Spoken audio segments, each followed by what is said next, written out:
ओम गण गणपत्य नमः। श्री सिद्धि विनायक नमो नमः। अष्ट विनायक नमो नमः। मंगल मूर्ति मोरया।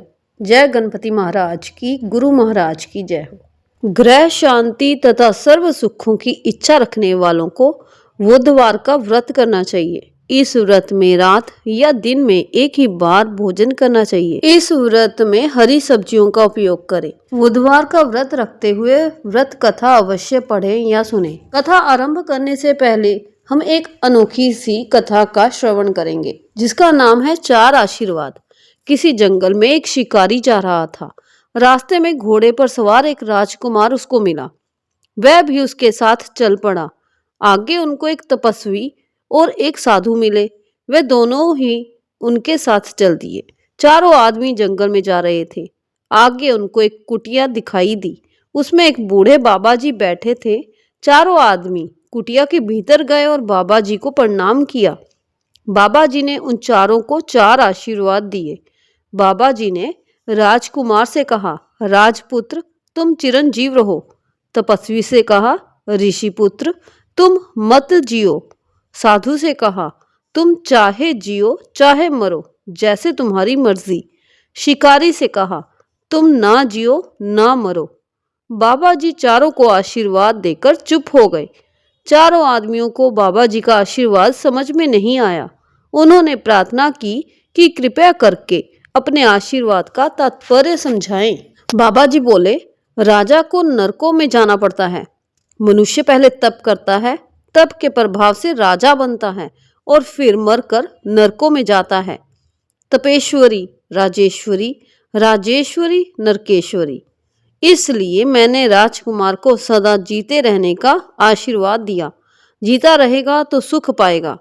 तपस्या करने वाला जीता रहेगा तो तप करके शरीर को कष्ट देता रहेगा।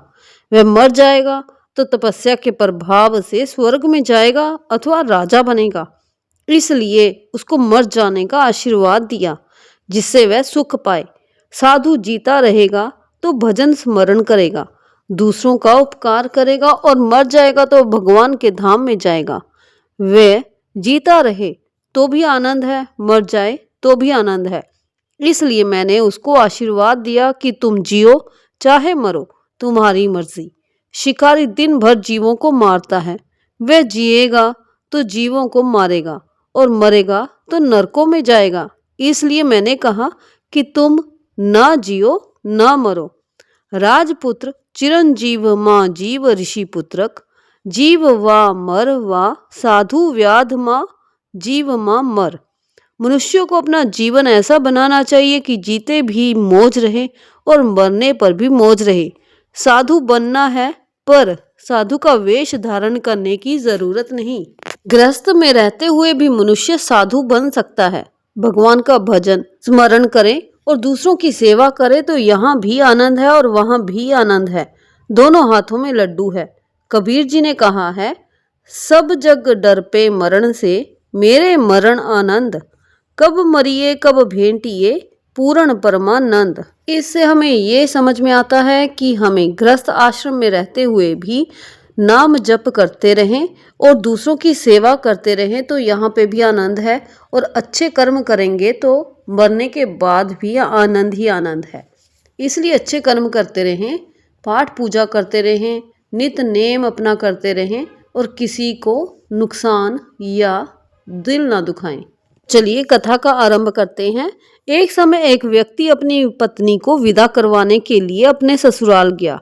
वहां पर कुछ दिन रहने के पश्चात सास ससुर से विदा करने के लिए कहा, किंतु सबने कहा कि आज बुधवार का दिन है, आज के दिन जाते नहीं। वह व्यक्ति किसी प्रकार ना माना और हठ धर्मी करके बुधवार के दिन ही पत्नी को विदा कराकर अपने नगर को चल पड़ा। राह में उसकी पत्नी को प्यास लगी तो उसने अपने पति से कहा कि मुझे बहुत जोर से प्यास लगी है। तब वह व्यक्ति लोटा लेकर रथ से उतरकर जल लेने चला गया। जैसे ही वह व्यक्ति पानी लेकर अपनी पत्नी के निकट आया तो वह ये देखकर हैरान रह गया कि ठीक अपनी ही जैसी सूरत और वैसी ही वेशभूषा में वह व्यक्ति अपनी पत्नी के साथ रथ में बैठा हुआ है। उसने क्रोध से कहा कि तू कौन है जो मेरी पत्नी के निकट बैठा हुआ है। उसने क्रोध से कहा कि तू कौन है जो मेरी पत्नी के निकट बैठा हुआ है। दूसरा व्यक्ति बोला, ये मेरी पत्नी है, मैं अभी अभी ससुराल से विदा कराकर ला रहा हूँ। वे दोनों व्यक्ति आपस में झगड़ने लगे। तभी राज्य के सिपाही आकर लोटे वाले व्यक्ति को पकड़ने लगे। स्त्री से पूछा, तुम्हारा असली पति कौन है? तब पत्नी शांत ही रही, क्योंकि दोनों एक जैसे थे। वह किसे अपना असली पति कहे। वह व्यक्ति ईश्वर से प्रार्थना करता हुआ बोला, हे परमेश्वर, ये क्या लीला है कि सच्चा झूठा बना रहा है। तभी आकाशवाणी हुई कि मूर्ख, तुझे गमन नहीं करना था, तूने किसी की बात नहीं मानी। ये सब लीला बुद्ध देव भगवान की है। उस व्यक्ति ने बुद्ध देव से प्रार्थना की और अपनी गलती के लिए क्षमा मांगी। तब बुद्ध देव जी अंतर ध्यान हो गए। वह अपनी स्त्री को लेकर घर आया और बुधवार का व्रत वे दोनों पति पत्नी नियम पूर्वक करने लगे। जो व्यक्ति इस कथा को श्रवण करता तथा सुनता है, उसको बुधवार के दिन यात्रा करने का कोई दोष नहीं लगता। उसको सब प्रकार से सुखों की प्राप्ति होती है। बोलो बुद्धदेव महाराज की जय, गणपति महाराज की जय।